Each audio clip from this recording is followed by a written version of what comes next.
오늘 은혜 받으실 말씀은 잠언서 7장입니다. 7장 1절에서 12절까지 말씀이 되겠습니다. 다 같이 한 목소리로 봉독하겠습니다. 내 아들아, 내 말을 지키며 내 계명을 간직하라. 내 계명을 지켜 살며 내 법을 내 눈동자처럼 지키라. 이것을 내 손가락에 매며 이것을 내 마음판에 새기라. 지혜에게 너는 내 누이라 하며 명철에게 너는 내 친족이라 하라. 그래하면 이것이 너를 지켜서 음녀에게 말로 호리는 이방 여인에게 빠지지 않게 하리라. 내가 내 집 들창으로 살창으로 내다보다가 어리석은 자 중에 젊은이 가운데에 한 지혜 없는 자를 보았노라. 그가 거리를 지나 읍내의 골목 모퉁이로 가까이 하여 그의 집 쪽으로 가는데 저물 때 항온 때 깊은 밤 허감 중에라. 그때의 기생의 옷을 입은 간교한 여인이 그를 맞으니 이 여인은 떠들며 완악하며 그의 발이 집에 머물지 아니하여 어떤 때에는 거리 어떤 때에는 광장 또는 모퉁이마다 서서 사람을 기다리는 자라. 아멘. 이 말씀으로 지혜로운 자의 삶이라는 제목으로 은혜 말씀을 나누겠습니다. 우리 속담에 스스로 무덤을 판다라는 말이 있죠. 스스로 궁지에 빠뜨린다는 말입니다. 어리석게 살면 그렇게 되는 거죠. 그러니까 자기가 행한 일에 대해서 자기가 매여버리는 것, 자성자박이다 그럽니다. 자기가 자기 자신을 망친다 그러죠. 오늘 잠언서 7장을 보면은 참 지혜 없는 자의 삶이 어떤 자인가를 보여줍니다. 그래서 우리 말씀을 통해서 그 반대로 우리 마음에 어떤 교훈을 받아야 될까요? 이 세상은 지혜롭게 살아야 되는구나. 그거지요. 누구나 다 아는 얘기 아니겠습니까? 지혜롭게 살고 싶은데 어떻게 사는 것이 지혜로운 삶을 살게 되는 것일까요? 이게 저와 여러분 모두의 관심사 아니겠습니까? 하나님 말씀에 기록되어 있어요. 하나님 말씀에 지혜로운 자의 삶이 어떤 것인지 오늘 이 말씀을 통해서 하나씩 살펴보겠습니다. 지혜로운 자의 삶은 첫째로 유혹의 영역을 경계하는 것이다. 자기가 넘어질 수 있는 영역이 다 있잖아요. 돈에 잘 넘어지고 술에 잘 넘어지고 쾌락에 잘 넘어지고 명예에 잘 넘어지고 남녀 관계에 잘 넘어지고 이 대체적으로 하나님 앞에 올바로 서지 못하게 하는 영역들입니다. 그런데 특별히 자기에게 부족한 게 있어요. 그랬더니 어떤 분은 그래요. 목사님, 전 다 부족해요. 그래요. 여기도 걸리고 저기도 걸리고. 그런 사람은 오히려 좋아요. 왜냐하면 자신 없으니까 매달리는 거죠. 하나님 앞에. 내가 정말 나는 내 인생에 자신 없다 그러면은 딱 결론 하나예요. 그죠? 하나님께 매달리죠. 그것을 깊이 깨닫는 자들이 오히려 은혜로운 자죠. 그래서 바울이 그러잖아요. 내가 약할 때 강함이라. 약할 때 약함을 아는 순간에 하나님 말을 신뢰하거든요. 그러니까 강하게 된다는 거 아니겠어요? 우리를 넘어지게 하는 것을 이 음료로 비유해서 오늘 설명을 합니다. 지혜 없는 자는 이 음료에 끌려다닌다. 그것처럼 일상생활에 여기저기에서 너희들을 넘어지게 하는 미혹하는 영들이 있다. 조심해라. 그렇게 얘기하는 거죠. 말씀을 보실까요? 잠언서 7장 8절 말씀입니다. 다 같이 읽겠습니다. 그가 거리를 지나 음녀의 골목 모퉁이로 가까이하여 그의 집 쪽으로 가는데 지혜 없는 자들은 넘어질 수 있는 영역으로 들어간다는 거예요. 자기 발로. 어린애가 초등학생이 학교 마치고 배가 고프지 않아 집 빨리 가야 되는데 꼭 빵집을 들러서 가요. 돈은 없고. 그래서 빵집에 가면서 쇼윈도에 그 안에 들어있는 빵을 봅니다. 그 빵을 유심히 보면서 기도를 배운지라 기도하는 거죠. 주여 시험에 들지 않게 하소서. 도둑질 않게 하여 주소서. 늘 그렇게 빵을 바라보고 있습니다. 그럴 때는 하나님 뭐라고 그러겠어요? 야 이놈아 빨리 가라 집으로. 그런 거 아니겠어요? 그게 머물러들 이유는 하나도 없습니다. 그런데 우리들은 연약하기 짝이 없어요. 그런 영역에 들어가 가지고 그 난리를 칩니다. 음녀의 골목 모퉁이로 가까이 하여. 음녀에 넘어지는 쉬운데 그런 길로 가지 말면 되잖아요. 그래서 항상 자기가 어디에 넘어지는지를 알고 그 영역을 정확하게 파악한 후에 경계하는 훈련을 해야 합니다. 성경은 늘 그러지요. 악인의 길을 다니지 말라. 그리고 악인들과 함께 가지 말라. 오만한 자의 자리에 앉지도 말라. 그겁니다. 이 말씀 마음에 새기는 거거든요. 어느 누구도 자기 자신에 대해서 자신 있는 사람이 있으신가요? 자기 자녀에게 내 자녀는 이렇다고 자신할 수 있는 분이 있을까요? 아무도 없습니다. 마음대로 안 되잖아요. 정말로 마음대로 안 되는 게 자기 인생의 삶이고 마음대로 안 되는 게 자식의 삶 아니겠어요? 각자의 그 삶이 있는데 그 이래라 저래라 아무리 한들 그게 제대로 될까요? 안 되잖아요. 뭐 나 스스로도 내 인생을 내 뜻대로 살기 너무 힘들고 어려운데 어떻게 남의 인생이 내 뜻대로 살아갈 수 있도록 할 수가 있겠습니까? 다만 우리들은 돕는 거죠. 섬겨주는 거죠. 어디를 향하여서? 하나님을 향하여 기도하면서 하나님 말씀을 마음에 새기는 겁니다. 그러니까 우리가 유혹받을 수 있는 자리에 가지 말고 자꾸 하나님 말씀을 마음에 새기면서 나 스스로를 다스리는 거죠. 잠언서 7장 2절 다 같이 읽겠습니다. 한 목소리 읽습니다. 내 계명을 지켜 살며 내 법을 내 눈동자처럼 지키라. 어마어마한 말씀을 하신 거죠. 내 계명을 지켜 살라. 내 계명을 지켜 살며 내 법을 내 눈동자처럼 지키라. 이보다 멋진 말이 어디 있어요? 계명을 내 마음에 지키는 거죠. 그러려면은 제일 먼저 말씀 읽어야 되고 또 말씀을 묵상해야 되고 말씀을 암송해야 됩니다. 여태까지 제 삶을 이렇게 연약한 저를 지켜주신 것은 살아있는 말씀이었거든요. 말씀을 많이 외웠어요. 정말 청년 때는 말씀을 많이 외웠습니다. 그래서 날마다 말씀을 외우면서 그것을 마음판에 새기고 그때는 버스 타고 다닐 때 많은 버스잖아요. 사람들이 미워 터지잖아요. 거기서 무엇을 꺼내고 본다는 건 있을 수 없습니다. 그냥 손잡고 눈 감고 암송했던 말씀을 묵상하는 거죠. 이리 치이고 저리 치이도 그 자리가 천국이 됩니다. 하나님 말씀이 나의 삶을 붙들어 주거든요. 힘들고 어려울 때에 그 말씀이 나를 붙들면 나도 모르게 힘이 나잖아요. 이렇게 또 권면합니다. 7장 3절 보실까요? 다 같이 읽겠습니다. 이것을 내 손가락에 매며 이것을 내 마음판에 새기라. 이 반지를 끼듯이 말씀을 손가락에 차고 다닌다는 거죠. 유대인들은요, 이 문자 그대로 하는 사람들 많아요. 이마에다가 이렇게 매라 그랬더니 여기다가 매고 손목에다가 매고. 공항 가다 보면 그런 사람 가끔 만나지 않나요? 랍비 까만 콧돌 입고 까만 모자. 제 겨울 복장이 시카고를 나기 위한 저의 그 겨울 복장이 꼭 랍비하고 똑같아요.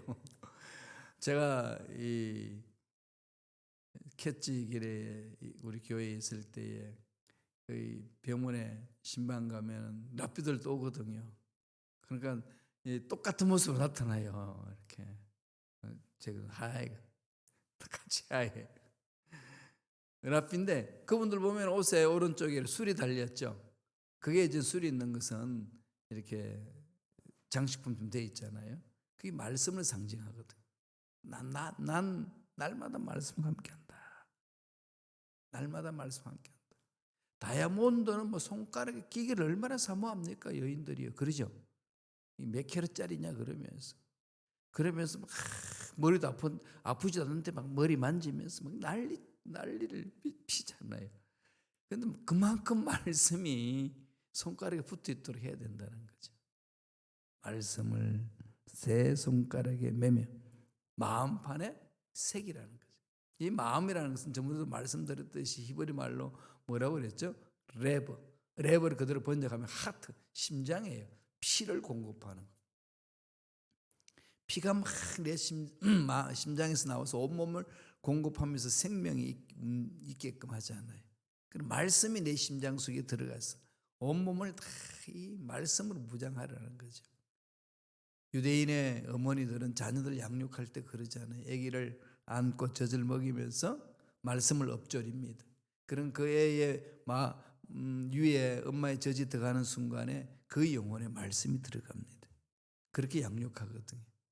그런 아침에 이렇게 새벽에 오셔가지고 말씀을 이렇게 쭉 받는다는 것은 너무 복된 삶이에요. 복 중에 복 아니겠어요? 그럼 교회 가까이 있으면서 새벽 예배 나온다는 것은 그건 복 중에 복이에요. 난 집이 먼데요. 예, 그러면 마음 결단하면 돼요. 팔고 오세요. 가까운 데로. 예, 그런 분들도 계세요. 또 멀어도 그거 1시간 거리 아침 운동하러 가지. 그냥 달려 나오는 거지요. 말씀을 사모하면 그렇습니다. 그래야 우리가 유혹받는 영역을 우리가 파악을 하고 경계할 수 있어요. 이겨낼 수 있습니다. 두 번째로 지혜로운 자는 어떤 것을 경계해야 될까요? 안목의 정욕을 경계하는 거죠. 안목의 정욕. 보암직도 하고, 예? 먹게 탐스럽기도 하고, 이 보암직도 한다. 이게 눈으로 보는 것에 유혹이 많이 있거든요. 모든 사람들은 이게 눈으로 바라보는 것에 대해 유혹을 느끼잖아요. 7장 10절 보실까요? 다 같이 읽겠습니다. 그때에 기생의 옷을 입은 간교한 여인이 그를 맞으니 한 젊은 청년이 길을 가는데 거기에 이 기생들이 모여있는 창녀들이 모여있는 집 모퉁이로 가다가 보니까 아주 기생 옷을 입었다. 이 말씀 무슨 말일까요? 그냥 화려하게 아주 그냥 야시시하게 입어서 강교한 여인이라 뭐죠? 아주 그냥 꼬드기는 여인이죠. 남자의 마음을 이렇게 막 뒤흔듭니다. 그러면은 그런 유혹에서 인간은 연약하기 때문에 다 넘어진다는 거죠. 그럼 여기서 벗어날 수 있는 길은 뭘까요? 도망가는 것밖에 없어요. 요셉이 보디발 집에 들어가서 충성스럽게 일을 하는데 보디발이 말합니다. 부인은 겉어보지도 말라. 건드리지 말라. 완전 명하잖아요. 사실 노예가 어떻게 그 기부인을 이렇게 넘나다 볼 수 있겠어요. 그런데 요셉은 하나님 말씀에 써 있는 사람이라 그런 짓 안 합니다. 그런데 그 기부인이 오히려 요셉을 유혹을 하는 거죠. 그 제2인자입니다. 제2인자가 종놈이죠 정말. 종한테 내가 네 책임져 줄게 네 삶을. 너와 나와의 만남의 문제 아니겠느냐. 그렇게 꼬드깁니다. 그럴 때 요셉은 어떻게 하죠? 그냥 도망가 버리잖아요. 이럴 때는 도망가는 것밖에 없거든요. 이겨낼 수가 없습니다. 간교하게 마귀는요 아주 그냥 간교하게 사람 마음을 확 흔들어 버립니다. 흔들리면은 일반 상식이 안 통해요. 그리고 분별력이 없습니다. 정치인들 보세요. 권력욕이 그냥 꽉 들어가 있으면은 일반 상식이 안 통하는 것 같아요. 말하는 거라든지 결단 내리고 행동하는 거 보면은 어떻게 저럴 수가 있느냐 저게. 삼척동자도 다 할 수 있는 짓을 어떻게 저렇게 어리석게 할 수 있느냐. 이게 한 영역에 빠져서 거기에 매몰당하고 보면은 안 보인다는 거죠. 그래서 죄악 가운데 빠져버리잖아요. 그래서 아주 그냥 기생의 옷을 입고 유혹을 합니다. 눈에 보이는 그것에 유혹을 당하거든. 그 돈이 그냥 어마어마하게 눈에 보이면은 돈줄로 끌려가고, 쾌락이 눈에 보이면 쾌락으로 끌려가고, 이리 끌리고 저리 끌리거든요.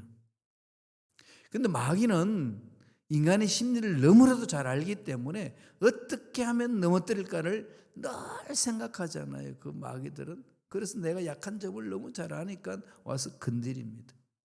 비유적으로 이렇게 설명을 해요. 잠언서 7장 12절 보실까요?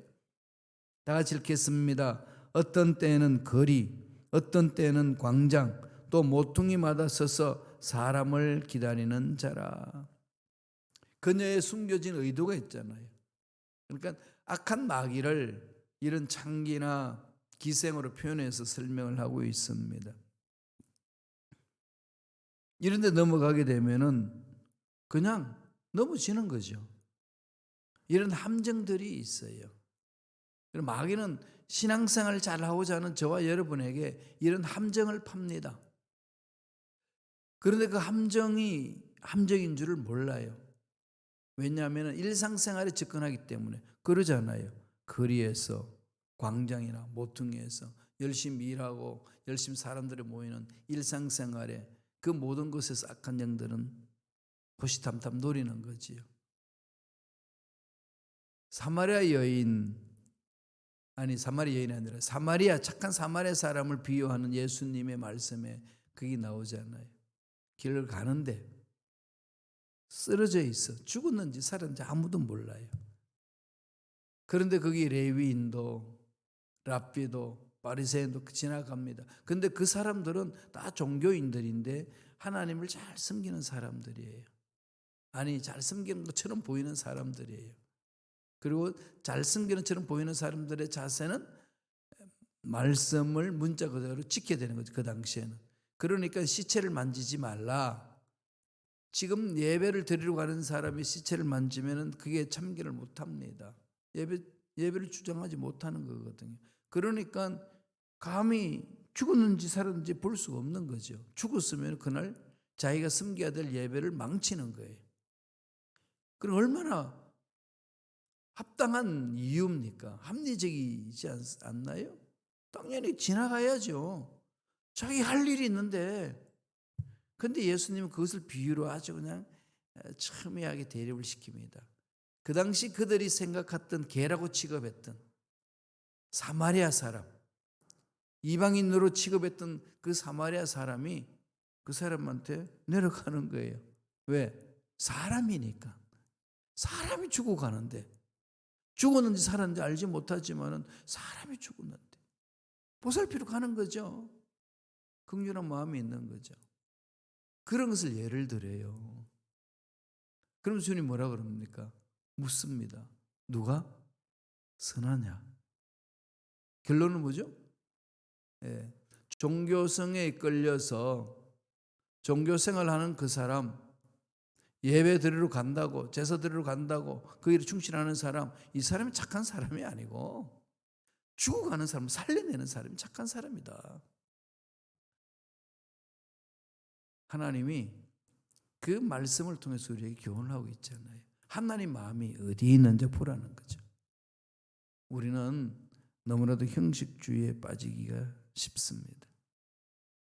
그렇기 때문에 언제든지 우리의 마음이 아버지 마음으로 무장돼야 돼요. 그래야 보는 것에 대해서 현혹당하지 아니하고 올바로 분별하여서 갈 수 있습니다.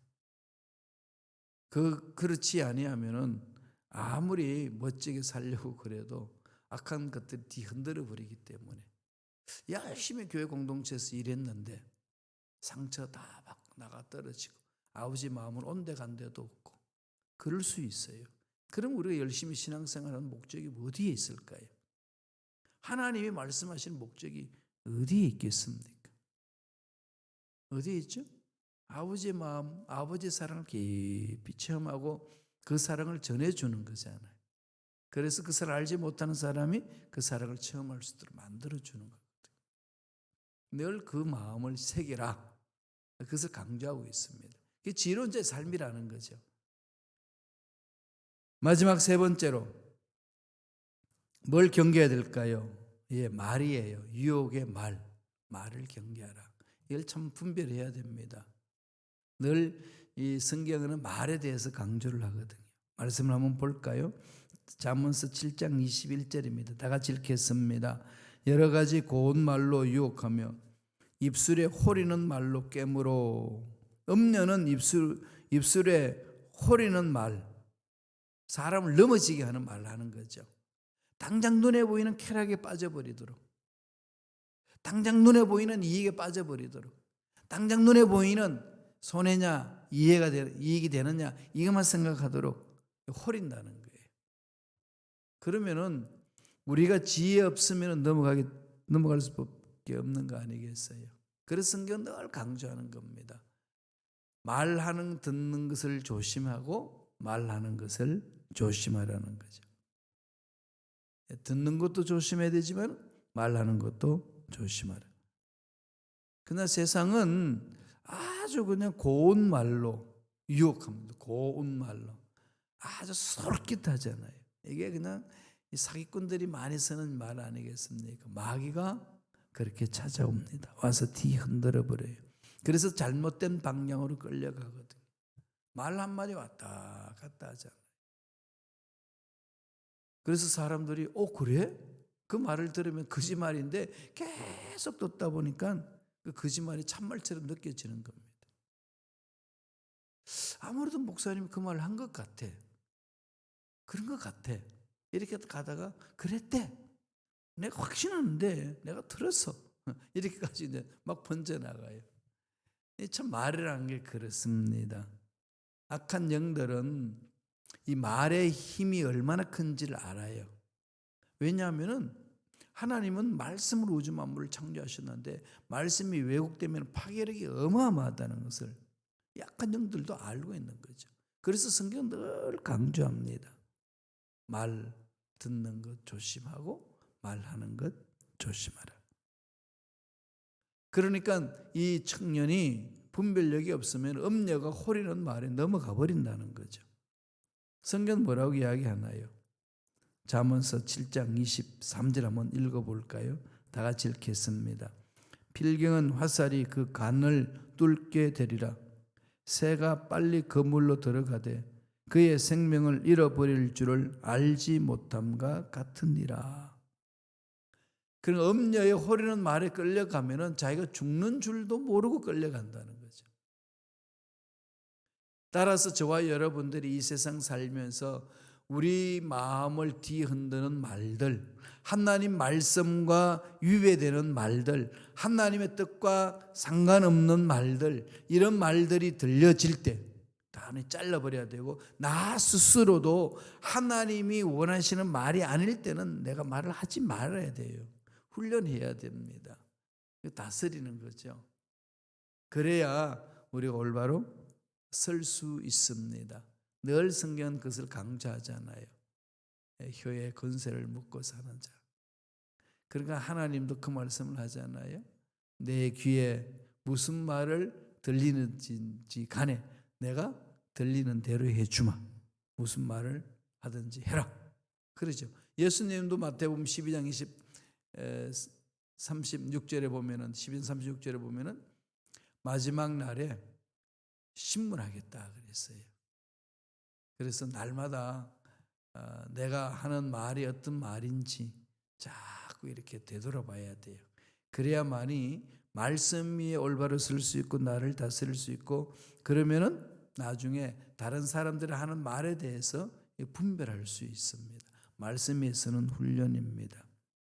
우리는 말씀을 붙들고 말씀을 들고 말씀 위에 서야 됩니다. 말씀을 내 마음에 새겨야 되는 거죠. 그리고 말씀이 살아 움직이도록 달려가야 됩니다. 그래야 할 때야만이 우리 살 수 있어요. 히브리서 4장 12절에 뭐라고 그랬나요? 하나님의 말씀은 살았고 활력이 있어, 운동력이 있어. 말씀에는 생명이 있습니다. 하나님의 말씀에는 에너지가 있어요. 그래서 말씀을 붙들으면 죽은 영혼이 살아나는 거고, 말씀을 붙들면 연약한 자들이 새 힘을 얻을 수 있습니다. 지혜로운 자는 그 말씀을 마음판에 새긴다는 거죠. 그래서 음녀, 악한 영들이, 미혹한 영들이 우리를 넘어지도록 말을 호려도 흔들리지 않고 마음을 지켜 나가며 분별하며 살아갈 수 있다고 성서는 강조하고 있습니다. 늘 이 말씀을 마음에 새깁시다.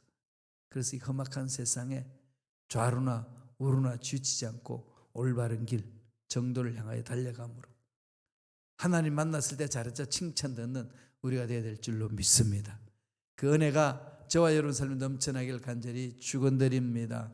기도하겠습니다. 하나님 감사합니다. 오늘도 우리에게 귀한 생명을 허락하여 주셔서 약속의 말씀을 마음에 새기게 하시고 말씀을 통하여 흑암의 세력과 싸워서 이길 수 있도록 은혜의 말씀을 주심을 감사합니다. 우리 마음을 흔드는 우리를 호리는 악한 영들에게 휘말려 들지 아니하도록 성령이여 말씀으로 무장하게 하시고 성령의 능력을 함께 하셔서 분별하며 힘있게 살아가는 주님의 귀한 일꾼들에게 축복하여 주시옵소서. 예수 이름으로 명하노니 하나님의 자녀들의 마음을 괴롭히는 모든 흑암의 세력들은 떠나갈지어다 사라질지어다. 머리부터 발까지 모든 육체의 질병도 깨끗하게 나음을 입을지어다. 은혜에 감사하여 예물 드립니다. 예물 드린 손길 기억해 주시고 소원 이루어 주시고 앞날 열어 주시고 복되게 하여 주시며 더욱더 하나님께 영광 돌리는 복된 삶을 살아갈 수 있도록 축복하여 주시옵소서. 감사하고 예수님 이름으로 축복하며 기도드리옵나이다. 아멘.